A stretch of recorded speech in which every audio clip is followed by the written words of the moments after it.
And what we're understanding is that childhood was a nightmare, that incest was commonplace, that children were considered to be little animals up till about age 7. That was the age of reason. So you whip them and beat them and spank them, and that's the way you get little animals to be trained properly. I remember hearing a woman say she had broken her son's spirit by the time he was 3 years old.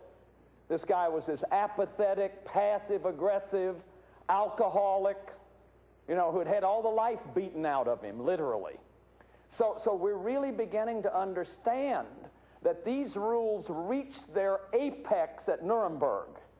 The inherent potential of a set of rules that said one person has power over other people, one person's the master, the rest are the slave, deny and repress emotions, sexually shame people. These are what these rules were that we've inherited. They reached their apex at Nuremberg. Obedience without content. Those Nazi murderers stood up and blushed when they missed the instruction to stand up, but they didn't blush when they read these lists of all the people they had killed. So obedience without content.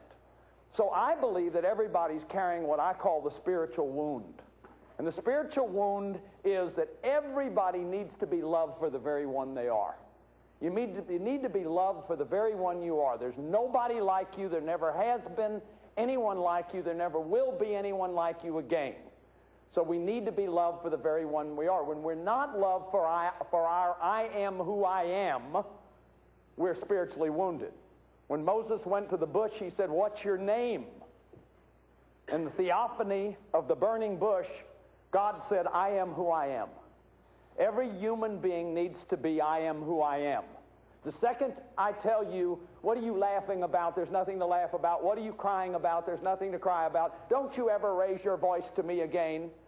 Don't you ever quit being such a ninny. I remember going downstairs one night and saying I was lonely, and they said, "You're not." "No, you're not." I went back up to my room scratching my little head going, "God, I must be weird. I could have sworn I was lonely." See, so it's incredible when we begin to look at the levels of abuse that we've come out of in normal families. And my premise is that normal parenting, as we've known it, that represses emotion, the no-talk rule, the no-feel rule, is abusive and shaming.